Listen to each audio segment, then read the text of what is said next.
في الفيديو ده هنتكلم عن أبرز المرشحين لتدريب الأهلي بنسبة كبيرة جدا جدا، وده اللي احنا سامعين عنه النهاردة بقوة، وهو السويسري أورس فيشر صاحب ال59 عام.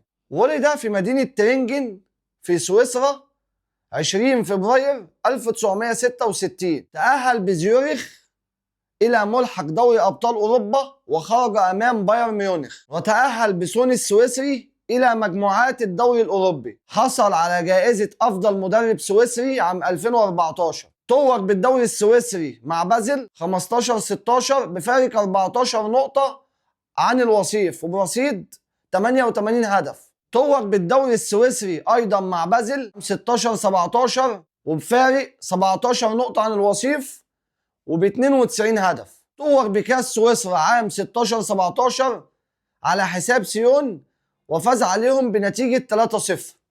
ونجح في إقصاء زيورخ في نفس البطولة بنتيجة 3-1 في ربع النهائي. حقق 68 فوز و19 تعادل و15 هزيمة في خلال 102 مباراة مع بازل السويسري. تأهل بيونيون برلين إلى الدوري الألماني الممتاز لأول مرة في تاريخ النادي عام 2019. في أول مواسمه بعد التأهل بيونيون برلين إلى الدوري الألماني الممتاز كسب بروسيا دورتموند 3-1 في الجولة الرابعة. في 2020 حقق الفوز على بروسيا دورتموند 2-1 ذهابا، وحقق التعادل 1-1 ذهابا وإيابا أمام بايرن ميونخ. في 2021 حقق المركز السابع مع يونيون برلين ليتأهل إلى دوري المؤتمر الأوروبي. في 2022 حقق المركز الخامس مع يونيون برلين ليتأهل إلى الدوري الأوروبي ويخرج من دور ال16. في ديسمبر 2022 حقق جائزة أفضل مدرب سويسري.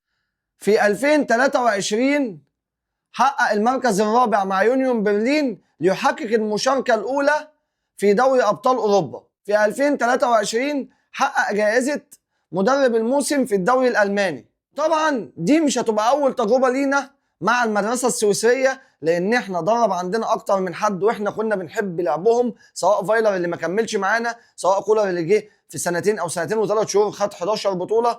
مدربين كتير من سويسرا نجحوا، واحنا بنتمنى ان المدرب ده يحقق معانا أرقام قوية، خصوصا اللي ده من أبرز المرشحين في الوقت الحالي، وبنتمنى التوفيق للنادي الأهلي.